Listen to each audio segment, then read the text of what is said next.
Now let us see ellipse now. Okay.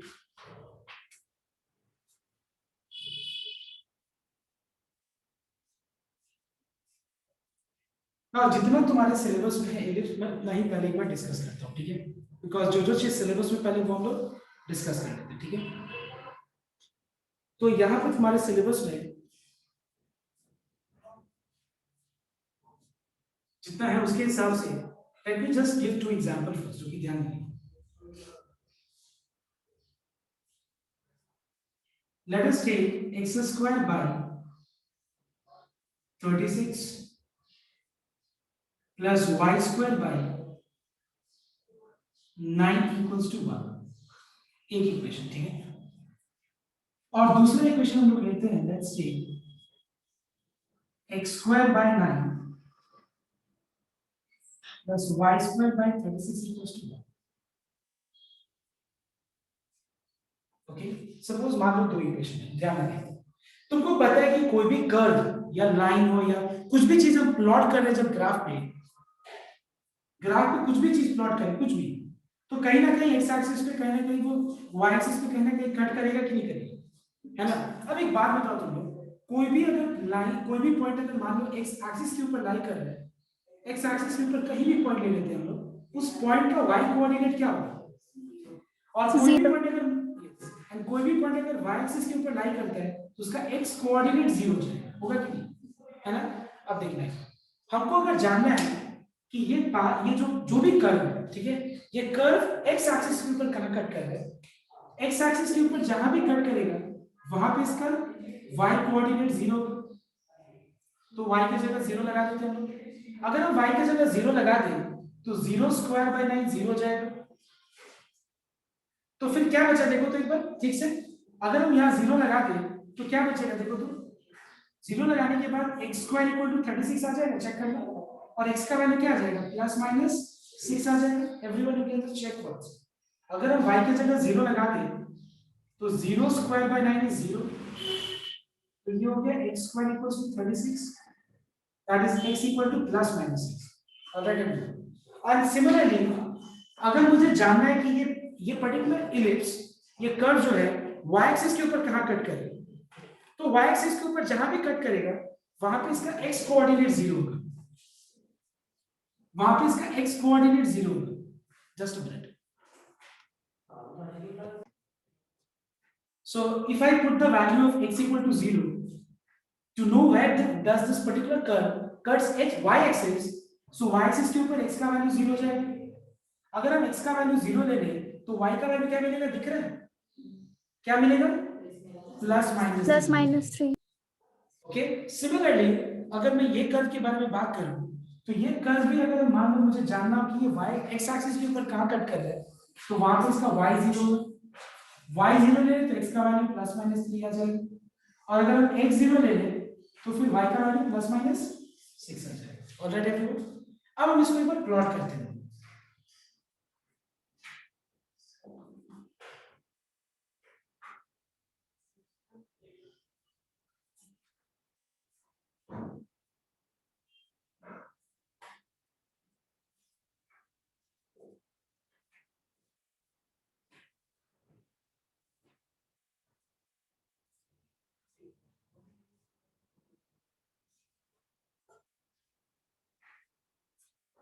Now से plot करें अगर हम लोग x एक्सिस के ऊपर है पॉइंट्स -6,0 6,0, y एक्सिस के ऊपर है 0,3 0,-3. तो चलो ये चारों पॉइंट्स को ज्वाइन कर देते हैं, चारों पॉइंट्स को ज्वाइन कर देते हैं, ठीक है? यहाँ पे सेम है 0, सॉरी -3,0 प्लस 3,0 0, प्लस 6 0, -6, ये चारों पॉइंट्स को ज्वाइन कर देते हैं, ठीक है? एक बात बताओ, अगर हम ये दोनों का अगर हम नाम दें तो एक का जो शेप है वो कैसे है बताओ तो, हॉरिजॉन्टल है, और दूसरा का शेप कैसे बताओ तो वर्टिकल है. एक चीज बताओ मुझे, एक्स स्क्वायर के डिनोमिनेटर का वैल्यू है 36 है, यहाँ वाई स्क्वायर के डिनोमिनेटर में 9. अगर दोनों में सिमिलरिटी देखें, x का पावर और y का पावर दोनों जगह 2 है, सिमिलरिटी ये है. y इक्वल टू 1 है, राइट साइड में इक्वल टू 1 है, दोनों इक्वेशन। ये हो गया सिमिलैरिटी। और तीसरा चीज हो गया दोनों के बीच में x स्क्वायर और y स्क्वायर के बीच में प्लस ही होना चाहिए। तो तीन चीज, x का पावर y का पावर दोनों में 2 है। दूसरा पॉइंट, राइट साइड में 1 ही होना चाहिए। और तीसरा चीज, ये दोनों टर्म्स के बीच में साइन प्लस ही होना चाहिए, इसके अलावा और कुछ नहीं होना चाहिए। हो गया? अगर ऐसा है तो कैसे आइडेंटिफाई करेंगे कि दोनों में से क्या वर्टिकल है और कौन सा हॉरिजॉन्टल है? ध्यान रखना, x स्क्वायर के डिनोमिनेटर में y स्क्वायर के डिनोमिनेटर के कंपैरिजन में बड़ा वैल्यू है, इसका मतलब ये हॉरिजॉन्टल है। ऐसा क्यों? बिकॉज अगर x स्क्वायर के डिनोमिनेटर का वैल्यू बड़ा है, इसका मतलब x एक्सिस के ऊपर जो इंटरसेप्ट बन रहा है वो बड़ा होगा as compare to y intercept. I mean y axis के ऊपर जहां कट कर रहा है वो छोटा होगा, और x एक्सिस के ऊपर जो कट करेगा वो ज्यादा बड़ा होगा। क्यों? क्योंकि x स्क्वायर के डिनोमिनेटर का वैल्यू बड़ा है। तुम देख सकते हो y 0 लगाने से x क्या मिलेगा? Plus minus 6। x 0 लगाने से y क्या मिलेगा? Plus minus 3। तो मतलब अल्टीमेटली x कहां पे x एक्सिस के ऊपर कट कर रहा है वो इसके डिनोमिनेटर पे डिपेंड कर रहा है, और y एक्सिस के ऊपर जहां कट कर रहा है इसके डिनोमिनेटर पे डिपेंड कर रहा है कि नहीं? तो एक बात बताओ, इस केस में x एक्सिस के ऊपर ज्यादा दूरी पे कट कर रहा है as compare to y axis. यहां पे y एक्सिस के ऊपर ज्यादा दूरी पे कट कर रहा है as compare to y x axis. इसका मतलब this is more stressed along which axis? और ये तो ये हो गया तुम्हारा वर्टिकल, ये हो गया हॉरिजॉन्टल। समझ में आया? तो भी क्लियर है? अब देखो, अब दोनों जो एक्सिस है, दोनों एक्सिस में कौन सा एक्सिस पे ज्यादा दूरी पे कट कर रहा है? और यहाँ पे छोटा पे y एक्सिस पे कट कर रहा है, कम दूरी पे। तो यहाँ पे इस एक्सिस को बोलते हैं हम लोग मेजर एक्सिस। इसको क्या बोलते हैं हम लोग? Major axis. और इसको क्या बोलते हैं हम लोग? Minor axis. देखो नाम से पता चल रहा है, माइनर मेजर मतलब ये बड़ा है और ये छोटा वाला है। यहाँ पे मेजर एक्सिस कौन सा है? y एक्सिस है। माइनर कौन सा है? x axis. समझ में आया? अब बता मुझे तुम लोग कि मेजर एक्सिस के बीच का दूरी कितना है, मतलब मेजर एक्सिस का लेंथ। मेजर एक्सिस का लेंथ देखे तो ओरिजिन से यहां तक का लेंथ कितना है? 6 यूनिट। और यहां से यहां तक का लेंथ बोला मैंने 6 ही होगा, -6 नहीं होगा। याद रखना, तुमने जो है तुम्हारा घर से तुमने इस डायरेक्शन में गया, तुम covering a distance of 6 kilometre, इस डायरेक्शन में जाओ covering a distance of 6 kilometre. जब इसको हम ग्राफ पे रिप्रेजेंट करेंगे ओरिजिन को ये मानते हुए, तो ये हम 6 पे जाके रुक जाएंगे और यहाँ पे -6 पे। इसका मतलब क्या हुआ? डिस्टेंस -6 किलोमीटर है। कभी भी तुम -6 किलोमीटर ट्रैवल करके दिखा दो तो कभी पॉसिबल नहीं। So I hope you understood the meaning, I think. Okay, तो यहाँ से यहाँ तक का डिस्टेंस कितना है? 6। और यहाँ से यहाँ तक का डिस्टेंस तो डबल कितना हो गया? 12 हो गया। तो लेंथ ऑफ मेजर एक्सिस कितना है? 12। Length of minor axis 6। नहीं, समझ में? I think your concept is now clear. और अगर तुमसे पूछा जाए कि what is the equation of major axis, बताओ what is the equation of major axis? y equal to 0. What is the equation of minor axis? I hope it is clear everyone. और major axis minor axis जहां पे एक दूसरे एक major और minor intersect करता है उस पॉइंट को सेंटर ऑफ इमेज बोलते हैं।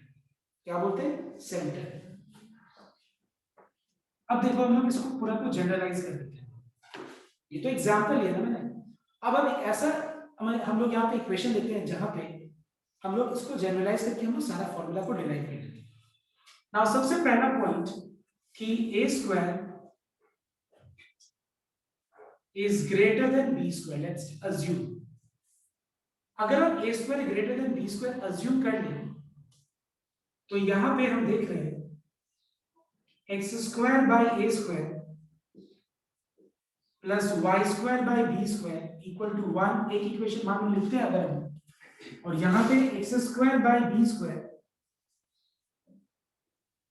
plus y square by a square equal to 1 अगर हम दूसरा इक्वेशन लिखते हैं।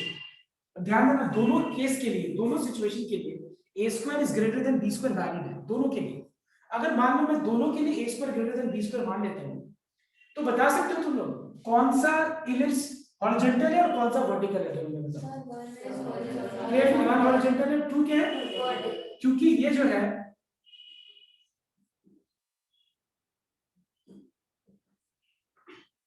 horizontal ellipse and this is vertical ellipse। I hope you all know the reason why, because ये इलिप्स ज्यादा दूरी पे कौन से एक्सिस पे कट करेगा और तुमको पता भी है निकालने का तरीका। y0 लगा देते हैं, तो y अगर हम 0 लगा देंगे तो पता है x क्या मिलेगा, y0 लगा देंगे तो x क्या मिलेगा, प्लस माइनस a मिल जाएगा, a माइनस a, x0 लगा देंगे तो क्या होगा b और माइनस b। अब तुम बोलोगे सर आपको कैसे पता है कि a ज्यादा दूर पे रखना b कम दूर पे रखना, यहाँ पे लिखा होगा, तो कम से कम कुछ तो दूर पे, ज्यादा दूर पे रखना b के कंपैरिजन में। और ये वाला जो है, ये वाले इलिप्स में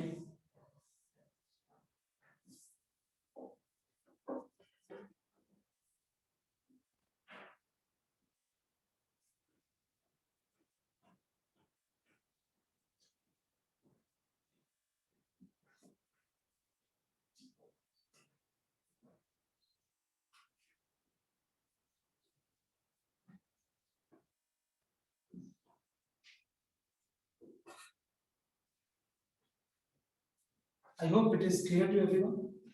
All right. अब मुझे बताओ तुम लोग सबसे पहले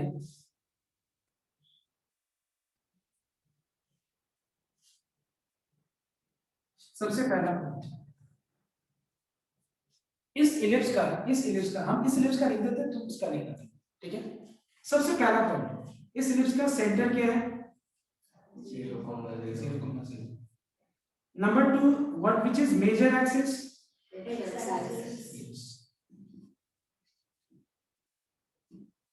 major axis is x axis, तो उसका इक्वेशन क्या है,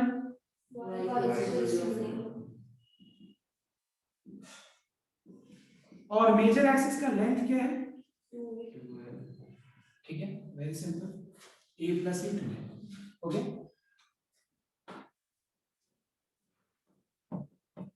अब बताओ तुम लोग इसका तीसरा point, minor axis, y axis है माइनर एक्सिस, और माइनर एक्सिस का इक्वेशन क्या है, ठीक है, और लेंथ क्या है, 2b। अब यहाँ पे एक्चुअली क्या है कि दो फोकस होते हैं, इसलिए फोकाई बोलते हैं, मतलब प्लूरल सेंस में, ठीक है, ठीक है, एक यहाँ पे। एक्चुअली ये a और b से कैसे रिलेटेड है, ध्यान देना, c square is equal to a square minus b square. क्या होता है, c square equal to a square minus b square. अब यहाँ पे जो है फोकाई निकालने के लिए हम एक को s1 से डिनोट कर रहे हैं, दूसरा को s2 से डिनोट कर रहे हैं, ये कोऑर्डिनेट्स को, और ये हो जाएगा c, 0 और ये हो जाएगा माइनस c, 0। ऑलराइट, फोकाई क्या होगा, c, 0 है माइनस c, 0। ऑलराइट एवरीवन, अब बोलो ये c कैसे निकालोगे, एक बार तुमको a और b का वैल्यू पता चल गया तो c निकालने का फॉर्मूला ये है, समझ में आया, तो दोनों के लिए foci always lies on major axis. याद करना फोकाई किस पे लाई करता है, मेजर या माइनर, मेजर एक्सिस पे, और मेजर एक्सिस पे क्योंकि एक्स एक्सिस है तो उस पे y कोऑर्डिनेट 0 होगा, x कोऑर्डिनेट कैसे निकालेंगे, इस फॉर्मूला को यूज करके निकालेंगे। अगर तुमको a स्क्वायर और b स्क्वायर मिल गया या a और b मिल गया तो हम लोग इस फॉर्मूला को यूज करके c निकालेंगे। तो हम यहाँ पे बोल सकते हैं नंबर 4, फोकाई क्या होगा, प्लस माइनस c, 0। अब बताओ तो एक बार डिस्टेंस बिटवीन फोकाई क्या होगा, यहां से यहां तक का डिस्टेंस c और यहां से यहां तक का डिस्टेंस c, तो कितना हो जाएगा, 2c हो जाएगा। समझ में आया जो। अब देखो नेक्स्ट नंबर 5, यहां पे इसेंट्रिसिटी बोल के एक रेशियो होता है इलिप्स में, जिसको हम लोग e से डिनोट करते हैं, it is equal to c by a। क्या होता है eccentricity, it is a ratio which is equal to c by a। और याद रखना ये जो रेशियो है वो क्या होता है, लेस देन 1 होता है। इलिप्स में इसेंट्रिसिटी क्या होता है, लेस देन 1 होता है। Last but not least which is length of latest vector, LR लिखा हमने। latest vector is a line segment passing through the focus perpendicular to the direct axis, major axis, और इसका length क्या होगा, दो है latest vector और दोनों का लेंथ सेम ही होगा। लेंथ ऑफ latest vector क्या होगा, 2b square divided by a। निकालने का फॉर्मूला क्या होता है, 2b स्क्वायर डिवाइडेड बाय ये होता है फॉर्मूला। एक और चीज बचा हुआ जिसको बोलते हैं हम लोग वर्टिसेस। अच्छा बताओ तो यहाँ पे मेजर एक्सिस का एंड्स का कोऑर्डिनेट्स क्या है बताओ तो। मेजर एक्सिस का एंड्स का कोऑर्डिनेट्स ये वाला पॉइंट क्या है बताओ तो। दिख रहा है क्या है बताओ। इतना टाइम a, 0 दिख रहा है कि नहीं। ये है ना, तो ये पॉइंट क्या है a, 0 और ये क्या है end coordinates of minor axis क्या है 0, b 0, -b। तो मैं फिर तुमसे ये पूछ रहा हूँ कि वर्टिसेस क्या होगा। मतलब मैं क्या पूछ रहा हूँ, मैं end coordinates of major axis पूछ रहा हूँ। वर्टिसेस का मतलब क्या होता है end coordinates of the major axis, not the minor axis. तो end coordinates of major axis क्या होगा, it will be +-a, 0। Alright everyone, ये है तुम्हारा टोटल पार्ट जो तुमको पूछा जा सकता है, ठीक है। और अगर डायरेक्ट्रिक्स का इक्वेशन पूछा जाएगा ये सब मैं अभी आगे बता दूंगा, पर इतना तो मिनिमम तुमसे पूछा जा सकता है, ठीक है। अब करना क्या है तुमको, सिमिलरली इस पे नंबर 1, नंबर 2, नंबर 3 ऐसे करके तुमको क्या लिखना है।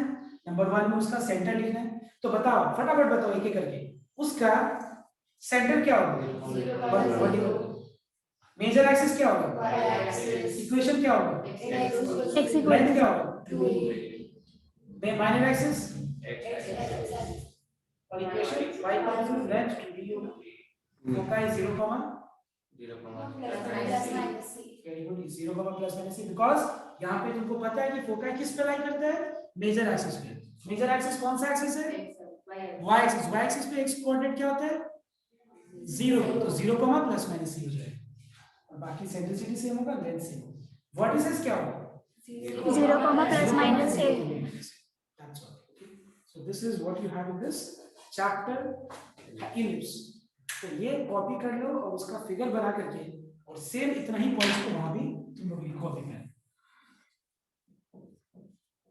मतलब अब हम लोग को एक और क्लास चाहिए जहां पे हम लोग इसका सम्स कर लेंगे और हाइपरबोला स्टार्ट कर लेंगे। और हाइपरबोला में तो ज्यादा टाइम लगेगा ही नहीं, बहुत ही आसान, एकदम से इससे जैसे ही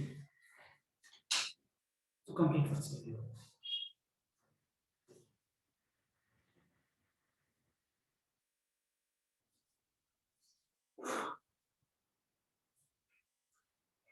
So I think everyone has completed this. Okay, so we will just keep our class, today's class till here. Okay, और बाकी हम लोग next day start करेंगे इसका सम्स पहला 15-20 मिनट सम्स। तो मैं चाहता हूँ कि इसको रिवाइज करके आना और उसके बाद हम लोग स्टार्ट कर देंगे नया चैप्टर।